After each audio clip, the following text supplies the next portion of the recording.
The old Hawthorn Hollow mansion loomed above the trees. It stood at the end of a long, overgrown driveway. Its silhouette was a jagged scar against the twilight sky. The friends had often seen it in the distance. They had always been drawn to its air of melancholy and decay. Mark, ever the adventurer, was the first to suggest they explore.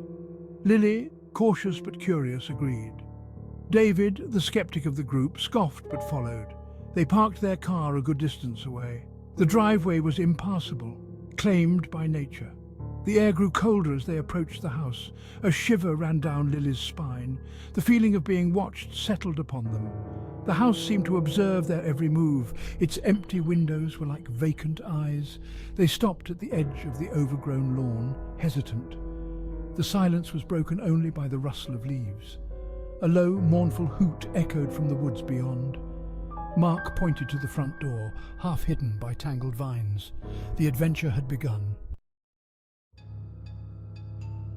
The old oak door creaked open with a groan. Dust swirled in the faint rays of sunlight that pierced the gloom. The air inside was stale and heavy. It smelled of decay and forgotten things. The friends stepped inside, their footsteps echoing in the silence. The foyer was a grand space, or at least it had been once. Now cobwebs draped the high ceiling. A once magnificent chandelier hung askew, its crystals dull with dust. A thick layer of grime covered the mosaic tile floor. The air hung heavy with the weight of neglect. Mark wandered towards a grand staircase. Its dark wood was now warped and cracked. Lily lingered near the doorway, her hand resting on the doorframe. She felt a chill despite the summer heat. David, ever the pragmatist, pulled out his phone. He began documenting their exploration. As they ventured deeper into the house, the light from the doorway faded. Shadows stretched and danced in the gloom. The silence was broken only by the sound of their own breathing and the soft creak of the floorboards beneath their feet. They had crossed the threshold into the unknown. The house seemed to press in on them. Each room they entered was more dilapidated than the last. Furniture lay shrouded in dust covers, shapes barely discernible. Paint peeled from the walls in long, ghostly strips. The air grew colder, the silence deeper. In the library they found shelves upon shelves of books, their spines cracked and faded. Mark ran his finger along the titles, whispering the names aloud. Lily discovered a diary tucked beneath a stack of old newspapers. Its pages, brittle with age, held a chilling tale. The diary belonged to a young woman named Amelia. She had lived in the house in the late 1800s. Her words painted a picture of a happy family torn apart by tragedy. Her father had died under mysterious circumstances. Her mother, driven to madness by grief, had taken her own life. Lily read aloud from the diary, her voice trembling. The words seemed to hang in the air, imbued with a life of their own. A cold draught swept through the room, rustling the pages of the diary. The friends exchanged uneasy glances. They found her in the old nursery. A rocking chair moved back and forth, a slow, rhythmic creak accompanying its motion. Lily gasped, her hand flying to her mouth. Mark froze, his eyes wide with disbelief. David, ever the skeptic, squinted through the gloom. The figure in the rocking chair was almost translucent, a woman in a white gown, her long hair cascading down her back. She seemed not to notice them, her ethereal gaze fixed on some distant point. The air grew heavy, the temperature plummeting. Lily felt a chill run down her spine, a primal fear gripping her heart. She wanted to run, to escape the oppressive atmosphere of the room, but her feet felt rooted to the spot, her gaze locked on the ghostly figure. As they watched, the figure turned. Her face, pale and drawn, was etched with sorrow. Her eyes, filled with a deep sadness, met theirs for a fleeting moment. Then, as quickly as it had appeared, the figure vanished. The rocking chair creaked to a halt. The silence that followed was deafening. Lily stumbled back, bumping into Mark. He grabbed her arm, steadying her. "We need to leave," she whispered, her voice trembling. David, his face pale, simply nodded. They turned and fled the nursery, their footsteps echoing in the silent house. Down the hallway they ran, their breath catching in their throats. The house seemed to press in on them, the air thick with unseen menace. Shadows danced at the edge of their vision. The floorboards creaked ominously beneath their feet.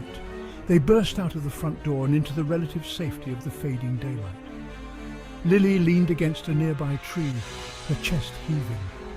Mark and David stood beside her, their faces pale and drawn. They had seen enough. As they made their way back down the overgrown driveway, they didn't speak. The silence was broken only by the sound of their own breathing and the crunch of gravel beneath their feet. They didn't need to speak to know that they had all been deeply affected by their experience. Back in the familiar comfort of their own world, they tried to rationalize what they had seen. Mark, ever the optimist, suggested it had been a trick of the light. David, the pragmatist, remained unconvinced, but had no other explanation. Lily, however, knew what she had seen. The image of the woman in white, her face etched with sorrow, haunted Lily's dreams. She couldn't shake the feeling that there was more to the story than met the eye. She began to research the history of Hawthorn Hollow, determined to uncover the truth. She spent hours in the local library, poring over old newspapers and historical records. She discovered that the house had a long and troubled past. There had been whispers of tragedy, of madness, of a family torn apart by grief. She found Amelia's diary in the archives, its pages confirming the stories she had read. Lily learned that Amelia had not been the only one to die tragically in that house.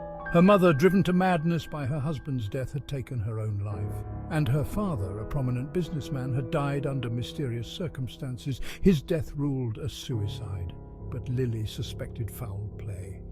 There was more to the story, she was sure of it. Days turned into weeks as Lily continued her research.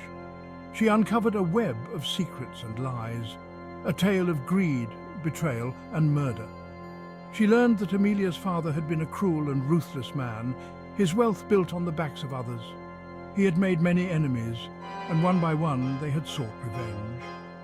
She discovered that his business partner, a man driven by envy and greed, had plotted against him. He had spread rumors, sabotaged deals, and finally, in a fit of rage, had murdered him. He had made it look like a suicide, covering his tracks carefully. But Amelia's mother had known the truth. She had confronted the business partner, threatening to expose him. He had silenced her the only way he knew how, driving her to madness and ultimately to her death. He had then taken Amelia in, claiming to be her protector while secretly reveling in his ill-gotten gains. Lily realized with a chill that the woman in white she had seen in the nursery was Amelia's mother, her spirit bound to the house by her grief and her desire for revenge. She had been trying to warn them, to protect them from the same fate that had befallen her. Armed with this knowledge, Lily knew what she had to do. She had to return to Hawthorn Hollow to confront the evil that lingered there. She convinced Mark and David to go back with her, promising to explain everything. They were hesitant, but her determination convinced them.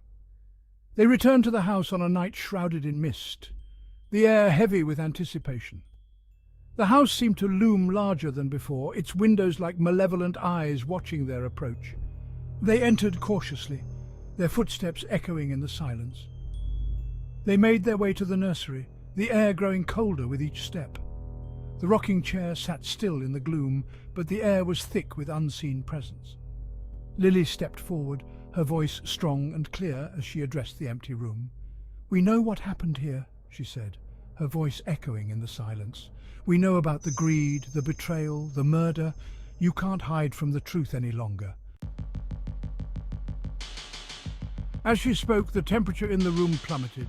The air crackled with energy, the shadows deepening around them.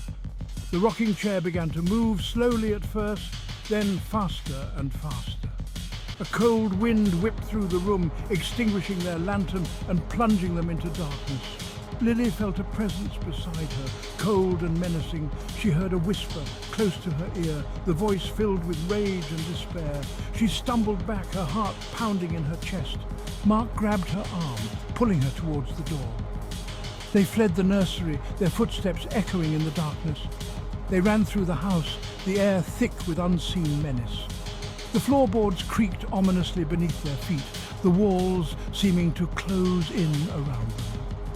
They burst out of the front door and into the night, the mist swirling around them like ghostly apparitions. They didn't stop running until they reached the safety of their car, their lungs burning, their hearts pounding in their chests. As they drove away from Hawthorn Hollow, the house loomed in the rearview mirror, its silhouette fading into the mist. Lily knew that while they had escaped with their lives, the spirits of the house remained trapped, their torment echoing through the years. She had uncovered the truth, but in doing so she had also unleashed something dark and dangerous. The spirits of Hawthorn Hollow were restless, their anger and sorrow palpable. They would continue to haunt the old mansion, their presence a chilling reminder of the darkness that lay hidden beneath the surface of even the most idyllic setting. Lily shivered, pulling her jacket tighter around her. She knew that she would never forget her experience at Hawthorn Hollow. The house and its secrets would stay with her always, a chilling reminder that some mysteries are best left unsolved.